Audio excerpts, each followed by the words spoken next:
You know what it is, it's your boy Super and Super Comment, so parce que je suis pas super, right there, une entrevue exclusive avec Easy S. Car je suis toujours en train de joke. Si tu veux shine avant le grind, mon négro t'ira nulle part. Toujours en train de joke, moi tout ce que je veux c'est ma part. T'es pas les baisses, le produit c'est aussi bon que de l'art. Si ils savent tout ce qu'on a fait pour ces putains de dollars. J'ai jamais switch, non, j'ai jamais flip, non. T'as un problème de me dire. J'ai souvent fait des sacrifices, manger de la merde pour eux. La vérité fait mal, mais le savoir est savoureux. Je ne gaspille plus ma salive, je ne parle avec personne. Car je serai toute seule à partir le jour où mon heure sonne. Avec Easy S, qu'est-ce qui se passe, ça va? Alors, je suis là, toi. Tranquille, tranquille. Bon, d'abord, merci de nous accorder cette entrevue. Et aussi, je voulais dire félicitations pour la sortie du clip Jug et puis Real. Là, on va revenir genre à tes premiers jours, là, comme première question. C'est à quel moment t'es, on va dire, tombé en amour avec le rap? Le rap? Ah, très jeune, très jeune. Le reste, je sais pas. J'ai juste commencé à écrire. J'ai commencé à écrire à cause de mon grand frère. Moi, j'ai pris ça comme une passion, puis j'ai continué avec le temps. Puis ça m'a toujours aidé à me défouler et tout. Puis comme avec le temps, j'ai vu que j'avais du talent là-dedans. Fait que j'ai juste continué, là.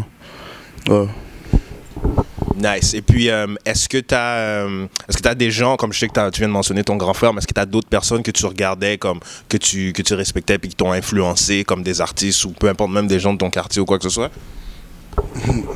Ouais, mais il y en a beaucoup pour de vrai. Mais moi, j'écoutais juste du rap français, mais jusqu'à aujourd'hui, j'écoute quasiment juste du rap français. Qui j'écoutais quand j'étais jeune? Quand j'étais jeune, il y avait beaucoup de rappeurs à Montréal. Le rap game était vraiment fou. Là, il y avait Bilo. Dans le temps, il y avait Sadik, Fokker. Ça, c'est ça que j'écoutais beaucoup. Mais côté France, j'écoutais beaucoup du Cynic. Cynic, bon, pas dans ce temps-là. Cynic. Plus, il y avait du IAM aussi. Ce genre d'affaires-là. C'est ce genre de choses-là qui m'ont inspiré et qui m'ont fait continuer. Comment ta communauté ici, les gens du quartier, comment ils te voient ici? Genre, veux pas, parce que dans tous tes clips, on voit presque tous tes beats. Tu représentes Saint-Michel, genre toujours. Fait comment ton quartier y répond par rapport à ça? Mon quartier est content parce que je le représente bien, puis je suis une étoile montante, comme si je représente bien. De la même façon que je représente bien Montréal, mon quartier je le représente bien aussi. Je suis comme pas une vedette, mais tout le monde me connaît là dans le fond. Mais même avant le rap, le monde me connaissait quand même. Mais c'est sûr qu'avec le rap, c'est une autre histoire là. Mais c'est ça, le monde me voit bien, puis j'aime ça. Puis j'ai toujours bien les représenter. Nice. Est-ce que tu te souviens du premier track que tu as enregistré? Genre la première fois que tu es allé derrière un micro, puis comment c'était? Genre, puis c'est quoi le feeling de enfin, genre, il y a quelque chose qui se passe? C'est plus juste genre sur du papier, je suis en train de faire l'action de être un rappeur si on veut. Genre, c'était comment? Tu t'en souviens? La première fois que je suis monté sur le micro, j'avais quel âge? J'étais vraiment jeune là. J'étais vraiment jeune. Je pense que j'avais quoi? Au moins 11 ans, je pense. Mais je pouvais pas, je suis pas rendu sur le micro parce que moi j'étais trop habitué à rapper, mais sur ma feuille de papier. Je me rappelle, j'avais écrit une chanson pour un de mes amis qui était mort quand j'étais jeune. Puis mon frère, quand je te dis, il écrivait, comme des fois il enregistrait des affaires comme ça, mais juste entre amis. Puis là, il m'a dit, vas-y. Mais je suis monté sur le micro, mais c'est pas que je buguais, mais je rappais, puis en même temps je faisais le beat avec ma bouche, comme si je rappais dans ma tête, tu comprends? Puis j'essayais, mais j'arrivais pas. Puis après ça, plusieurs années plus tard, là, je suis remonté sur le micro, puis tout s'est bien passé, là. Ouais. Nice. Puis, corrige-moi si je me trompe, mais là, t'es signé avec 7th Avenue Record. OK? Peux-tu nous raconter un peu comment ça s'est passé, puis comment vous êtes arrivés justement à avoir un deal tous ensemble? Comment ça a commencé? Ça a commencé que moi, j'étais gars du quartier, tu comprends? Puis j'avais fait un petit temps et tout. Puis en sortant, j'avais sorti Free the Gang. Mais ça, c'était en indépendant tout seul. J'avais sorti Free the Gang. Mais les gars du quartier me connaissent. Puis Bilo venait de sortir, ça faisait pas longtemps aussi. Puis là, comme là, Sevenav était de retour. Puis là, tout ça, puis les gars du quartier m'ont dit, oh, viens avec nous, blablabla. Puis c'est mes gars à la fin de la journée. C'est pas comme si je les connaissais pas, là, c'est mes gars. Quand j'avais quelque chose à faire, comme c'est eux que je check. Fait que pourquoi pas être dans 7th Avenue. Puis c'est avantageux, fait que j'ai pris. Ouais. Nice, that's good. Puis, je sais que les gens, dans tout ce qu'on fait dans la vie, on a toujours quelque chose qui nous pousse à ne pas arrêter. Fait que toi, tu dirais, genre, qu'est-ce qui fait que tu n'arrêtes pas et tu es toujours là? C'est le fait que je suis déterminé puis je vais arriver quelque part dans la vie. C'est juste ça, je suis vraiment déterminé. J'ai beaucoup de poids sur les épaules, beaucoup de pression, je suis capable de le gérer.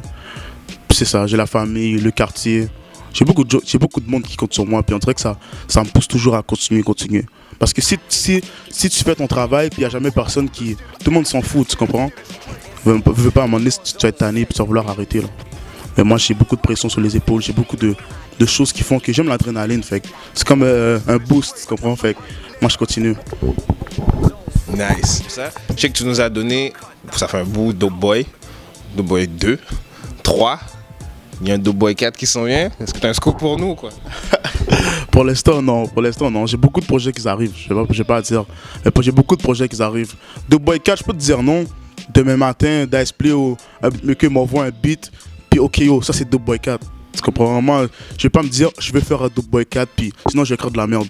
Moi, c'est live sur le feeling, c'est comme ça je me sens. Dope Boy 4, ok, ça sort. C'est comme ça. Ok. Fait que là, ta mixtape SPLR est sortie. Je sais que tu as fait aussi, il y a peut-être un mois et demi de ça, tu as fait un show aussi avec Bilo. Tu as ouvert pour Bilo. Parle-moi un peu justement de cette expérience-là. C'était une très belle expérience. Là, ce show-là était vraiment chaud. Là. Je pense que c'est un des meilleurs. Non, c'est le meilleur show que j'ai fait pour l'instant. Là. Pour de vrai, parce que la foule était vraiment là. Elle était vraiment in. Elle n'était pas venue là pour te regarder ou. Tu comprends? Non, elle était venue là pour t'écouter puis pour bomber tes beats là. Tu comprends? C'était du sérieux, c'était des affaires de Pop Chang Paint sur la scène et tout. Ça a été chaud là. J'ai vraiment apprécié le public puis de la façon qu'ils nous ont pris, on va dire. C'était vraiment agréable. J'aimerais aussi savoir, tu sais, t'as fait un featuring avec Lost, featuring avec Enima sur Jug. Est-ce qu'il y a d'autres featuring que tu prévois ou qui s'en viennent? De moi, non. Mais il y a des featuring qu'on vise, qu'on travaille pour, qu'on est en train de faire les démarches pour, mais c'est pas du monde de Montréal. On vise haut, tu comprends? On vise loin parce que toujours. C'est bon de faire des featuring avec le monde d'ici, mais ça dépend pourquoi là.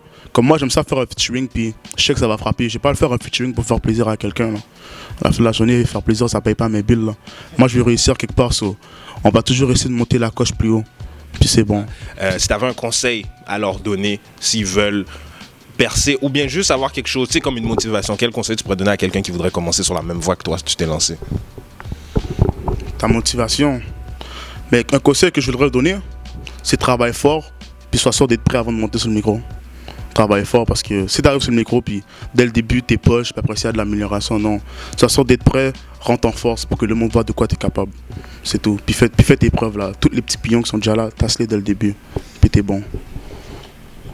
Vous avez entendu, tous les petits pions qui sont là, tu les tasses dès le début, mais assure-toi de rentrer en force pour qu'on puisse se souvenir de ton nom de la bonne manière. Puis yo, shout out au journal du hip-hop, shout out à Enzo King. Comme un animal, qui sont les vrais, les faux, ne me parlez plus de confiance. À chaque jour je suis armé mais je n'ai pas de licence. Moi j'ai fait du mal, négro j'ai fait du bien.